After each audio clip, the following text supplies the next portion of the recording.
Hi guys, ഇന്ന് ഞാൻ എൻ്റെ വീട്ടിൽ പോയിരുന്നു. അപ്പോൾ ഉമ്മാൻ്റെ കൂടെ നമുക്ക് ആടൊക്കെ സ്വന്തമായിട്ടുണ്ട്. അപ്പോൾ ഉമ്മ പറഞ്ഞു നമുക്ക് ആടിനെ കെട്ടിയിട്ട് വയലിൽ പോവാന്ന്. അങ്ങനെ ഞാനും ഉമ്മയും കൂടിയും വയലിൽ പോയി ആടിനെ കെട്ടാൻ. അതിനുശേഷം ആടിനെയും കെട്ടിയിട്ട് പിന്നെ ഉമ്മയോട് പറഞ്ഞു നമുക്ക് എന്നാൽ വയലിൽ പൊന്നാ കണ്ണിയില്ലേ, നമുക്കത് പറിക്കാൻ വേണ്ടിയിട്ട് പോയാലോ എന്ന്. അപ്പോൾ ഉമ്മ പറഞ്ഞു എന്നാൽ വാ നമുക്ക് പോകാമെന്ന്. അങ്ങനെ ഞാനും ഉമ്മയും മോളും അനിയത്തിൻ്റെ മോനും കൂടിയും അങ്ങനെ പോകുന്നതിനു. അപ്പം അവിടുന്ന് വരുമ്പോൾ അവിടുത്തെ ആ വയൽ കാണാൻ തന്നെ ഒരു പ്രത്യേക ഭംഗിയാണ്. അവിടെയുള്ള വീടാണ്. അപ്പം അതിങ്ങനെ ആ പച്ചപ്പ് കാണുമ്പം ഒരു രസം തോന്നിയപ്പോൾ അത് ഞാനിങ്ങനെ വീഡിയോയിൽ ഇങ്ങനെ പകർത്തി. അതിന് ശേഷം ഞാനും ഉമ്മയും പറിക്കാനായിട്ട് വയലിലേക്ക് പോകുന്നത്. അങ്ങനെ ഞാനും ഉമ്മയും കൂടിയും പറിക്കുന്നതാണ്. നല്ല പൊന്നാങ്കണ്ണിയുണ്ട്. സാധാരണ അത് അധികം നാശമായിട്ട് കുറച്ചും കൂടിയും കഴിയുമ്പോൾ അത് അപ്പാടും ഇങ്ങനെ കിട്ടലില്ല. പക്ഷെ ഇത് കാണാൻ തന്നെ എന്തൊരു ഭംഗിയാണ് അറിയോ.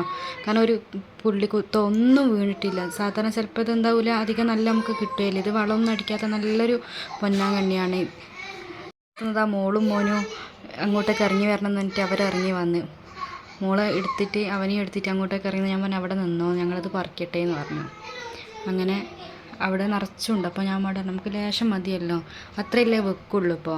പക്ഷെ അത് പറിക്കാൻ തന്നെ നമുക്കത് പറിച്ചിട്ട് മതിയാവുന്നില്ല. അത്രയ്ക്കത് രസമുണ്ട് അതിങ്ങനെ പറിക്കാൻ. ചിലപ്പോൾ ആദ്യമൊക്കെ നമുക്കത് എന്താ പറയുക പറിക്കുന്ന സമയത്ത് ഇല്ലെങ്കിൽ നമുക്ക് പറിക്കാനൊരു മൂടുണ്ടാവില്ല. പക്ഷെ ഇത് ഇല തന്നെ നല്ല തിളിർത്ത ഇലയായതുകൊണ്ട് നമുക്കത് പറിക്കാൻ തന്നെ നല്ല ഇഷ്ടമാണ്. അപ്പോൾ ഉമ്മാടാൻ പറഞ്ഞു നമുക്ക് നാളെ വരാം വീട്ടിൽ കൊണ്ടുപോകാൻ കുറച്ചുകൂടി പറിക്കാനെന്ന്. അപ്പോൾ അതിൻ്റെ ഇടയിൽ തന്നെ വാഴയൊക്കെ ഉണ്ട്. വാഴയൊക്കെ ഇപ്പം അധികം വലിപ്പമായില്ല, അതുകൊണ്ട് മരുന്നും കാര്യങ്ങളൊന്നും അടിച്ചിട്ടുണ്ടാവില്ല. നമ്മൾ ഇതെന്ന് പറയുന്ന ഒരു പ്രത്യേക ടേസ്റ്റാണ്. നല്ല ചെറുതിനെ അരിഞ്ഞ് വെച്ചിട്ടുണ്ടെങ്കിൽ ഇത് ഉണ്ടെങ്കിൽ തന്നെ വേറൊരു കറീൻ്റെ ആവശ്യം നമുക്ക് വരുന്നില്ല. അപ്പോൾ ഉമ്മാടാൻ പറഞ്ഞു ഉമ്മ നിങ്ങൾ ഒന്ന് കാണിച്ചാട്ട് എവിടെയാണ് ഉള്ളത് എന്ന്. ഞാൻ വീഡിയോ എടുക്കുന്നില്ലേ. അപ്പോൾ ഉമ്മ പറഞ്ഞു ഈ വീഡിയോ എടുക്കുന്നതാണോ, ഇങ്ങോട്ട് വാന്ന് പറഞ്ഞു. അങ്ങനെ ഉമ്മ എന്നെ വിളിച്ചിട്ട് ഇവിടെ വാ ഉണ്ട് വർക്ക് ചെയ്യുമെന്ന് പറയുന്നുണ്ട്. അങ്ങനെ അവിടെ നിന്ന് പറിക്കുന്നതാണ്. കണ്ടില്ലേ നല്ല രസമുണ്ട് ഇതിങ്ങനെ പറിക്കുമ്പോൾ തന്നെ.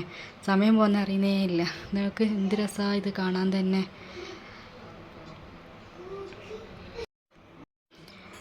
ഇത് നമുക്ക് പറിച്ചിട്ട് അങ്ങോട്ടേക്ക് മതിയാവുന്നേ ഇല്ല. ഉമ്മ പറഞ്ഞു മതി പോവാന്ന്. ഞാൻ പറഞ്ഞു വാ കുറച്ചും കൂടി പറിക്കാമെന്ന്.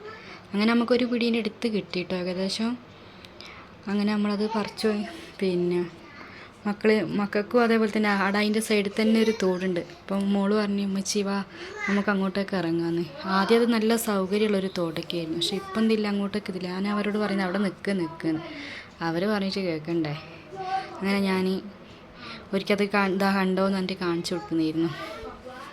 ഒരു ചെറിയൊരു ഇതുപോലെ ചാല് പോലെ ആക്കി. ആദ്യം നല്ല സ്ഥലം ഉണ്ടായിരുന്നു. പണ്ടൊക്കെ വന്ന് കഴിഞ്ഞിട്ടുണ്ടെങ്കിൽ ഇവിടെ വന്നിട്ട് കളിക്കാനും എല്ലാത്തിനുള്ള സൗകര്യമുള്ളൊരു സ്ഥലമായിരുന്നു. ഇപ്പോൾ നോക്കുമ്പോൾ അതൊക്കെ ഇങ്ങനെ ആരും ഇപ്പോൾ ഉപയോഗിക്കുന്നില്ലല്ലോ.